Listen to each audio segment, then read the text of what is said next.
Hello students, good morning. आप लोगों का इस यूट्यूब चैनल के ऊपर में जिसका नाम है लर्न विद सुफियान सर, इस यूट्यूब चैनल पर आपका वेलकम है।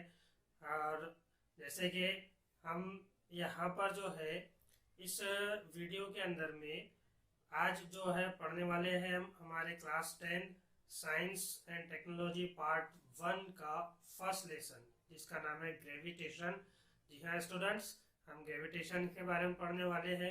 हम लोगों ने साइंस एंड टेक्नोलॉजी पार्ट 1 का जो 4 लेसन केमिस्ट्री वाले हैं वो हम लोगों ने यहाँ पर पढ़ चुके हैं।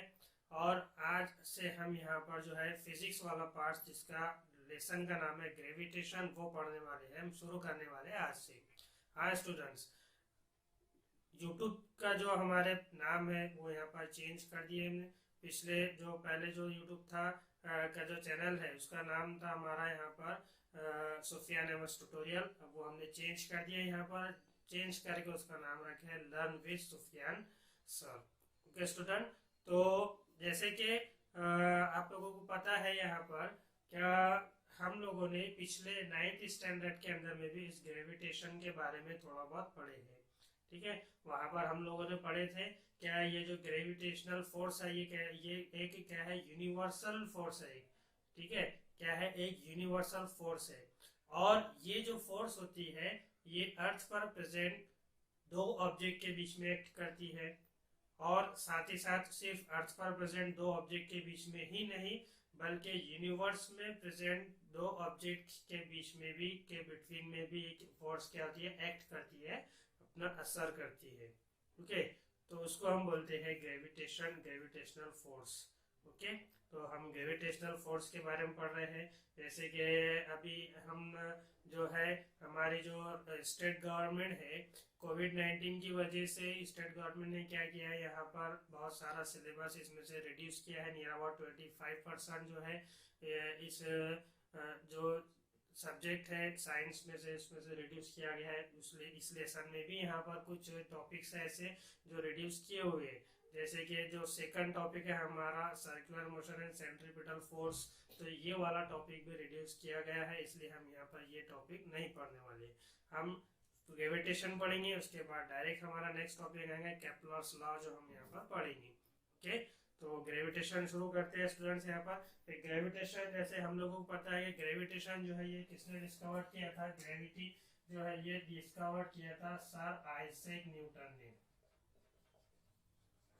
ठीक है, सर आइजैक न्यूटन ने यहाँ पर इसको डिस्कवर किया था। एक यहाँ पर आपको डायग्राम दिख रही है, तो आप डायग्राम को भी देखें यहाँ पर साथ में। ग्रेविटेशन किसे कहते हैं, what is mean by gravitation, what is mean by gravity, दोनों एक ही चीजें हैं। ठीक है, तो देखो यहाँ पर क्या दिया हुआ, नेचुरल इनविजिबल फोर्स। कैसी फोर्स है, इनविजिबल, ना दिखाई देने वाली, और नेचुरल फोर्स है, कुदरती है।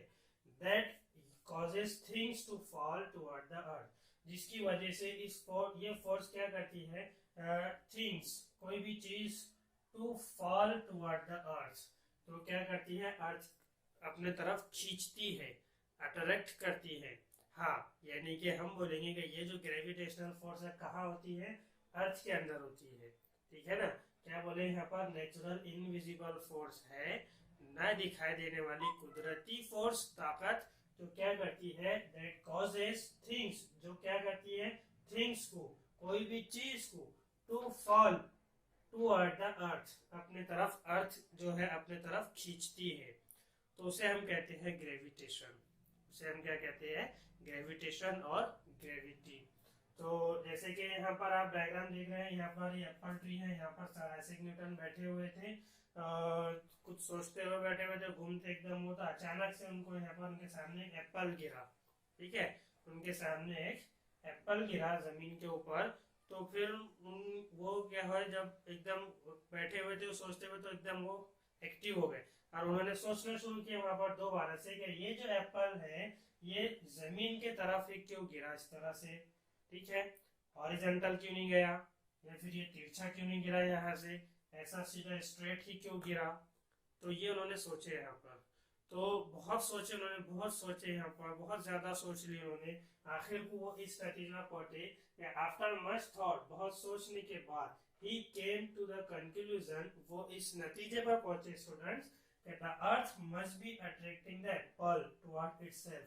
ये जो अर्थ है, ये जो अर्थ है, ये अर्थ क्या करती है, खुद से एप्पल को अपने तरफ अट्रैक्ट करती है। ठीक है ना, देखो सेंटेंस को गौर से पढ़ो कि earth must be attracting the apple toward itself. Earth जो है मस्ट बी अट्रैक्टिंग एप्पल, जो फॉलिंग एप्पल बताया यहाँ पर, ये एप्पल को ये अर्थ क्या कर रही है, अट्रैक्ट कर रही है, अपनी तरफ खींच रही है। कैसे खींच रही है, टुवर्ड इटसेल्फ, ठीक है, खुद से अपनी तरफ खींच रही है। And this attractive force must be directed toward the centre of अर्थ। और ये जो अट्रैक्टिव फोर्स है जो इस अर्थ के अंदर में प्रेजेंट है, जिसका नाम ग्रेविटेशनल फोर्स है, ग्रेविटी है, तो ये जो फोर्स होती है ये कैसी होती है, directed toward the centre of अर्थ। किधर होती है, अर्थ के सेंटर की तरफ, इसलिए ये एप्पल ऐसा सेंटर में यहाँ पर आकर दिख रहा, गिरता है। ठीक है, अगर इसको अपन नहीं है, ये प्लांट्स यहाँ एप्पल का, इसको यहाँ लगा दिया आपने, यहाँ लगा दी, तो हाँ ये एप्पल कैसे गिरेंगे, फिर इधर आएंगे, यहाँ पर इस तरह से आएगा। ठीक है, क्योंकि ये डायरेक्टली टुवर्ड द सेंटर है ग्रेविटेशनल फोर्स यहाँ पर अर्थ की। ठीक है, इस तरह से आगे दिया हुआ आपको यहाँ पर, the direction from the apple on the tree to the centre of earth is vertical direction.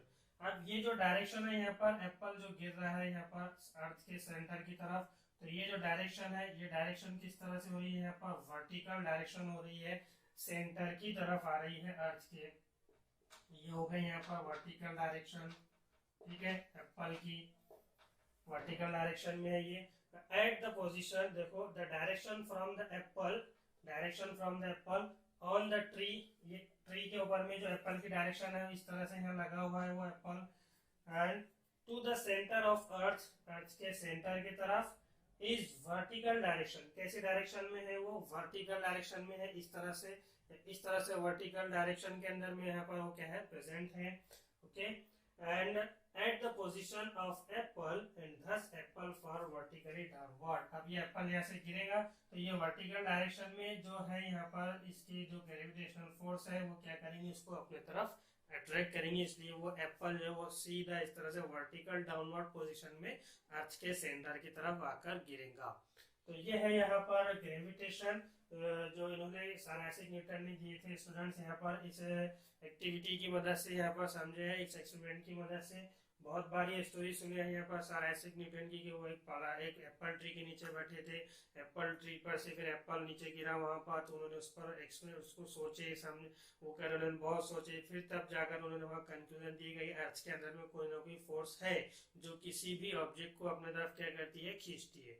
उस फोर्स को उन्होंने नाम दिया ग्रेविटी और ग्रेविटेशन, इस तरह से। और किस तरह से वो वर्टिकली डाउनवर्ड ही क्यों आ रहा है, वो आड़ा तिरछा किधर के किधर नहीं, क्यों नहीं जा रहा, वो रैंडम मैनर में क्यों नहीं जा रहा, क्योंकि वो जो फोर्स होती है वो कहाँ होती है, अर्थ के सेंटर के अंदर में, और जो डायरेक्शन होता है यहाँ पर ऑब्जेक्ट का वो कैसा है, वर्टिकली रहता है अर्थ सेंटर के, तो इसकी वजह से ऑब्जेक्ट जो है वो वर्टिकली डाउनवर्ड अर्थ पर गिरता है। तो ये है यहाँ पर ग्रेविटेशन जो अपन ने यहाँ पर देखे हैं, जिसको डिस्कवर किया था सर आइजैक न्यूटन ने। क्या है ग्रेविटेशन और ग्रेविटी, नेचुरल इनविजिबल फोर्स है, ना दिखाई देने वाली कुदरती शक्ति है, फोर्स है, ताकत है, जो क्या करती है, दैट कॉज थिंग्स, जो क्या करती है, जिसकी वजह से कोई भी थिंग्स, कोई भी चीज टू फॉल, जो गिरती है, जब गिरती है टुवर्ड्स द अर्थ, अर्थ की तरफ, तो अर्थ उसको क्या करती है, अपनी तरफ अट्रैक्ट करती है, खींचती है, उसको अपन कहते हैं ग्रेविटेशन और ग्रेविटेशनल फोर्स। ओके, तो इस पर आपको यहाँ पर क्वेश्चन इस तरह से आ सकता है students, write down the short note on gravity, या फिर ग्रेविटेशन, डेफिनेशन आ सकती है, write down the definition of gravity और ग्रेविटेशन, इस तरह से, इस तरह व्हाट इज ग्रेविटी, ये भी ऐसे भी क्वेश्चन आते हैं यहाँ पर, तो उसके अंदर में आपको यहाँ पर ये लिखना पड़ेगा। अब जैसे कि यहाँ पर इन्होंने सर आइजैक न्यूटन ने देखेगा, ये जब एप्पल के ऊपर में ये फोर्स एक्ट कर रही है, इसकी वजह से एप्पल वर्टिकली डाउनवर्ड आ रहा है, तो क्या ये फोर्स जो हमारी धरती से दूर जो प्लेनेट रहते हैं, दूर जो ऑब्जेक्ट रहते हैं, उनके ऊपर भी एक्ट करती है, जैसे डायग्राम में आपको यहाँ पर बताया हुआ है मून का और ये अर्थ का डायरेक्शन। तो क्या यहाँ भी ये ग्रेविटी फोर्स जो है ग्रेविटेशनल फोर्स एक्ट करती है, तो ये उन्होंने सोचा आगे वहाँ पर इस तरह से, ठीक है। तो वो जो है हम कहेंगे यहाँ पर कि हाँ उनके वहाँ भी क्या होती है, ग्रेविटेशनल फोर्स होती है, जिसको सर आइजैक न्यूटन ने आगे और एक्सप्लेन किया है, जो अपन आगे पढ़ने वाले हैं स्टूडेंट्स। इसके बाद हमने हमारा जो पहला पॉइंट था वो ग्रेविटेशन है, जो हम पढ़ चुके हैं। सेकंड पॉइंट है हमारा यहाँ पर केप्लर्स लॉ। तो केप्लर्स लॉ जो है ये है प्लेनेटरी जो मोशन होती है उसके ऊपर में बेस है यहाँ पर। क्या जो प्लेनेटरी मोशन और उसकी जो मोशन मूवमेंट जो है वहाँ पर पोजीशन जो है प्लेनेट्स की, ये एंशियंट टाइम से ही एस्ट्रोनॉमर साइंटिस्ट लोग इसके ऊपर में स्टडी करते आ रहे हैं, ठीक है। जब वो टेलीस्कोप का डिस्कवरी नहीं हुई थी, टेलीस्कोप नहीं बनाया गया था, तो उससे पहले यानी कि 16वीं सेंचुरी के पहले यहाँ पर जो है प्लेनेटरी मोशन की जो स्टडी है वो नेकेड आई से आंखों से देखकर वहाँ पर की जाती थी, ठीक है। लेकिन फिर गैलीलियो आए वहाँ पर, तो उन्होंने टेलीस्कोप बनाया, टेलीस्कोप की मदद से फिर वहाँ पर क्या किया जाने लगा, प्लेनेटरी जो प्लैनेट्स है उनकी स्टडी वगैरह की जाने लगी। तो 16वीं सदी तक 16वीं सेंचुरी तक जो है स्टूडेंट्स यहाँ पर बहुत सारा जो है इस प्लेनेटरी मोशन के बारे में इंफॉर्मेशन कलेक्ट की जा चुकी थी। तो उस इंफॉर्मेशन को यहाँ पर केप्लर ने स्टडी किया, तो उनको पता चला कि यहाँ पर ये जो मोशन हो रही है, जो मूवमेंट्स हो रही है पोजीशन वगैरह में प्लैनेट्स की, तो ये कुछ लॉज के ऊपर में डिपेंड होता है, कुछ लॉ को ये फॉलो करते हैं यहाँ पर। तो उस लॉ की इन्होंने यहाँ पर स्टडी की, वो लॉ कौन से है, तो उसकी स्टडी की उन्होंने, तो उस बेस पर इन लॉज को उन्होंने नाम दिए हैं केप्लर्स लॉ, ठीक है, जिनका नाम था पूरा योहानेस केप्लर्स, ठीक है। तो हम यहाँ पर ये पढ़ने वाले। पहला जो केप्लर्स लॉ है स्टूडेंट यहाँ पर वो दिया हुआ है, क्या देखो, the orbit of the planet is an ellipse. जो ऑर्बिट होता है उसका प्लेनेट जो जैसे ऑर्बिट जो है हमको पता है, सोलर सिस्टम हम बार बार पढ़ते हैं हम सोलर सिस्टम के, सोलर सिस्टम के अंदर में जो प्लैनेट्स होते हैं वो एक ऑर्बिट के अंदर में घूमते हैं। ऑर्बिट मतलब रास्ता, एक पाथ है जिसके अंदर में प्लैनेट्स क्या करते हैं, अराउंड द सन रिवॉल्व करते हैं, घूमते हैं। तो ये कैसा होता है, ये इलिप्स होता है, ठीक है। इलिप्स मतलब अंडे की तरह होता है ये, इसके अंदर में प्लैनेट्स क्या होते हैं, प्लैनेट्स पूरे इसमें रोटेट करते हैं, रिवॉल्व करते हैं, घूमते हैं। तो पहला जो है यहाँ पर इतना ही है कि the orbit of the planet is an ellipse. कैसे होता है ellipse, with the sun at one of the foci, जिसमें से सन जो है एक फोकाई पर होता है। अब देखो ये एलिप्स है यहाँ पर, तो ये एलिप्स के अंदर में दो फोकस होते हैं स्टूडेंट्स। कैसे होते हैं, दो फोकस होते हैं, एक इधर होता है और एक इधर होता है, इस तरह से। तो दो होते हैं, एक F1 यानी कि फोकस 1 और एक F2 यानी कि फोकस 2, ठीक है। अब ये दोनों को अगर एक साथ बोलना है तो हम इसको कहते हैं फोकाई, ठीक है, यानी कि ये प्लूरल वर्ड हो गया। सिंगल बोलना रहा तो फिर हम फोकस बोलेंगे, इस तरह से। तो अब यहाँ देखो आप, ये सेंटेंस में इन्होंने क्या कहा, क्या with the sun at one of the foci, यानी कि सन जो है कोई भी एक फोकाई पर, कोई भी एक फोकस पर प्रेजेंट होता है, दोनों पर वो प्रेजेंट नहीं होगा, ठीक है। तो आप इमेजिन कर लेते हैं यहाँ पर कि ये जो सन है यहाँ पर ये F2 पर प्रेजेंट है, ठीक है। सन जो है यहाँ पर ये जो है ये F2 पर प्रेजेंट है, इस तरह से इसको रिप्रेजेंट किया गया है S से, ओके। सन है, देखो figure shows that the elliptical orbit of a planet revolving around the sun, the position of sun is indicated by S। तो ये जो फिगर है, ये फिगर हमें बता रही है कि इसके एक इलेप्टिकल ऑर्बिट है यहाँ पर प्लेनेट का, इसमें एक प्लेनेट भी बताया हुआ है आपको यहाँ पर रिवॉल्व करता हुआ। ए यहाँ पर ए पॉइंट है, यहाँ पर एक प्लेनेट्स है आपको दिया हुआ डायग्राम्स के अंदर में, ये प्लेनेट्स है उसका नाम ए दिया यहाँ पर, ठीक है। planet revolving around the sun, the position of sun is indicated by S। तो ये जो position of sun है इसको S से रिप्रेजेंट किया गया है। तो पहला जो केप्लर्स लॉ है स्टूडेंट बहुत इजी है, सिंपल है। क्या इसके अंदर में एक ही चीज, दो चीजें बताई हुई है यहाँ पर। क्या जो ऑर्बिट होता है प्लेनेट जिसमें रिवॉल्व करते हैं वो कैसे होता है, एलिप्स होते हैं, और सन जो है वन ऑफ द फोकाई पर प्रेजेंट होता है, दोनों में से कोई भी एक फोकस पर वो प्रेजेंट रहेगा, ठीक है। यही दिया हुआ है इस second first law of Kepler के अंदर में। इस तरह से बहुत इजी है स्टूडेंट्स केप्लर का फर्स्ट लॉ, स्टूडेंट्स सेकंड जो लॉ है केपलर्स का, तो वो यहाँ पर है इस तरह से दिया हुआ, इन्वर्टेड कॉमास में लिखा हुआ है यहाँ पर कहता है लाइनिंग joining the planet, ठीक है, the lining joining the planet and the sun,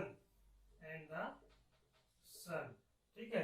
क्या है यहाँ पर जो लाइन जो है जो ज्वाइन कर रही है प्लेनेट को सन से, जैसे कि अब यहाँ पर ये सन है, तो ये जो लाइन है यहाँ पर इस तरह से प्लेनेट को ये क्या कर रही है, ज्वाइन कर रही है, जोड़ रही है, ठीक है, द सन। फिर आगे क्या होगा, sweeps equal area in equal interval of time, ये क्या कर रही है, स्वीप करेंगे। अब ये लाइन यहाँ पर है इस तरह से, तो ये क्या करेंगे, यहाँ से इस तरह से ये स्वीप करेंगे, ठीक है, इसको बोलेंगे, यानी कि ये एरिया जो है ये कवर कर रही है, यानी कि यहाँ मान लो कि यहाँ पर ये बी पॉइंट दिया हुआ है, ठीक है, तो ये जो लाइन है जिसने सन को और प्लेनेट को यहाँ पर ज्वाइन करके रखा है ए पॉइंट्स पर, तो यहाँ प्लेनेट्स जो है ए से ये जाएगा, यहाँ से स्वीप होगा बी के पास में, बी पॉइंट पर।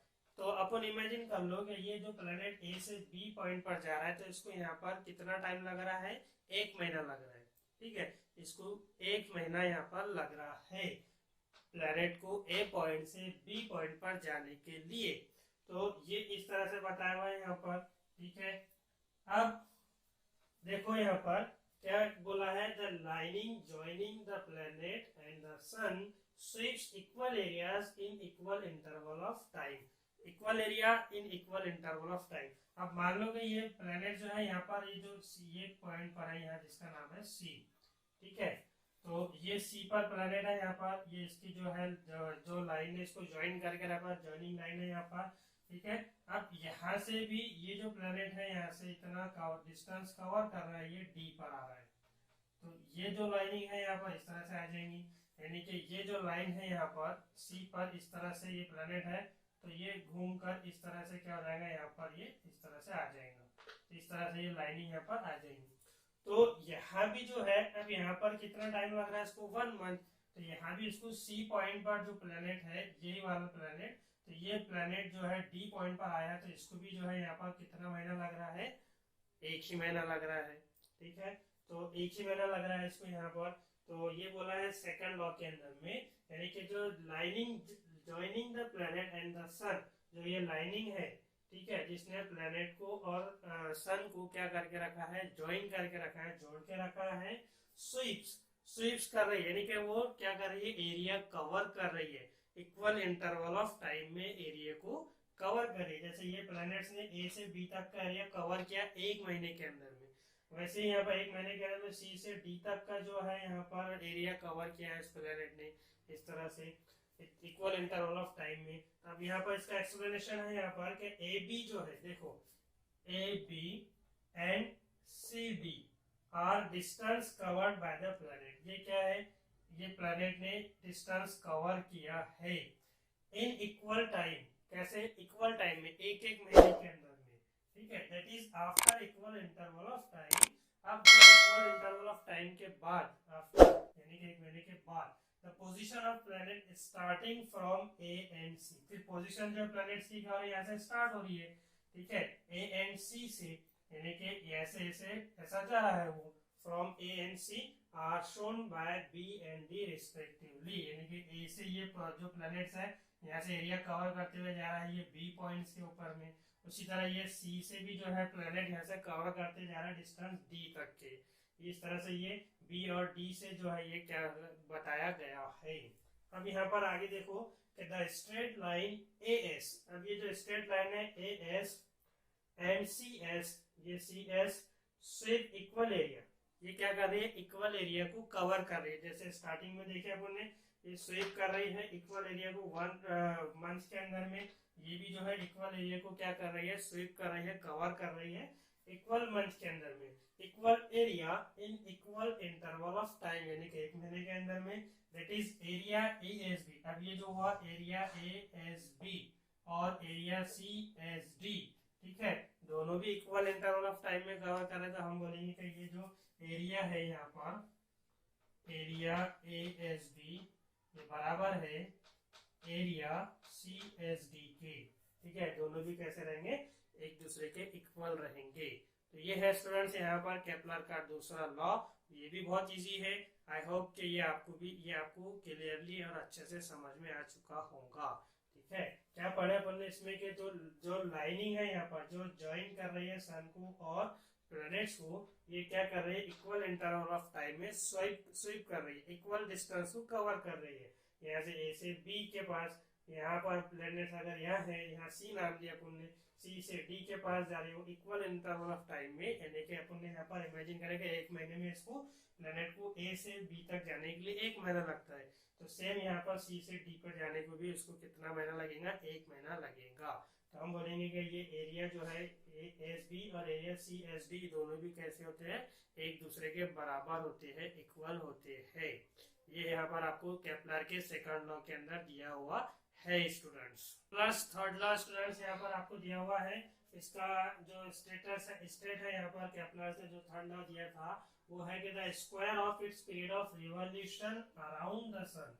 जो प्लैनेट जो है इस सन के सराउंडिंग में जो घूम रहे हैं ऑर्बिट के अंदर में, तो उसको घूमने के लिए पूरा एक रिवॉल्यूशन करने के लिए क्या है, कुछ ना कुछ टाइम लग रहा है, वहां पर उसको टाइम लग रहा है, तो उसको उन्होंने यहाँ पर टी से रिप्रेजेंट किए। ठीक है, क्या बोले यहाँ पर, the square of its period of revolution. ये पीरियड ऑफ रिवॉल्यूशन मतलब टाइम। तो इस प्लैनेट को ऑर्बिट में रोटेट करने के लिए, रिवॉल्यूशन करने के लिए क्या हो रहा है, यहाँ पर टाइम लग रहा है। ठीक है, is directly proportional to the cube of mean distance. Mean distance यानी कि एवरेज डिस्टेंस। तो ये जो मीन डिस्टेंस है यहाँ पर प्लैनेट का, यहाँ से इसको उन्होंने रिप्रेजेंट किए आर से। ठीक है, ये प्लैनेट का सन से डिस्टेंस जो है यहाँ तक, उसको स्मॉल आर से रिप्रेजेंट किए हैं। जो कैसे होता है, डायरेक्टली प्रोपोर्शनल होता है और इसके mean distance of a planet from the sun. यानी कि अब ये जो टाइम है यहाँ पर, ये जो पीरियड अपने प्लैनेट घूम रहा है, रिवॉल्यूशन कर रहा है अराउंड द सन, तो उसका स्क्वायर, ठीक है, उसका स्क्वायर, और ये डायरेक्टली प्रोपोर्शनल है यानी कि अल्फा है। ठीक है, डायरेक्टली प्रोपोर्शनल है अल्फा किसके, to the cube of mean distance of a planet from the sun. किसके, डिस्टेंस के क्यूब के। यहाँ पर प्लैनेट का सन से डिस्टेंस जो है उसका क्यूब यानी कि आर स्क्वायर के, ये कैसे है, डायरेक्टली प्रोपोर्शनल है। यानी कि इस तरह से टी स्क्वायर जो है directly proportional to R cube. यहाँ पर thus if R is the average distance, ये आर जो है ये प्लैनेट का सन से डिस्टेंस है, average distance, mean distance of a planet from the sun, and t is the its period of revolution then। और t क्या है उसका, ये जो प्लैनेट रोटेट रिवॉल्यूशन कर रहा है सन के अराउंडिंग में, उसका पीरियड है, टाइम है। ठीक है, जिसको कैपिटल टी स्क्वायर से इन्होंने रिप्रेजेंट किए, उसका स्क्वायर है ये, और ये क्यूब है डिस्टेंस का। तो अब यहाँ पर ये है directly T square directly proportional to R cube. अब यहाँ पर हमें ये अल्फा को यहाँ से हटाना है, तो इसलिए यहाँ इसको कुछ ना कुछ कांस्टेंट लाना पड़ेगा, तो इसलिए यहाँ लाए T square is equal to K R cube. फिर इसको रीअरेंज किया अपन ने, तो ये आर क्यूब इसके नीचे लेकर आ गया, T square upon R cube is equal to K, जो कि क्या है, कांस्टेंट है। ठीक है, तो ये है यहाँ पर जो है केपलर्स का थर्ड लॉ।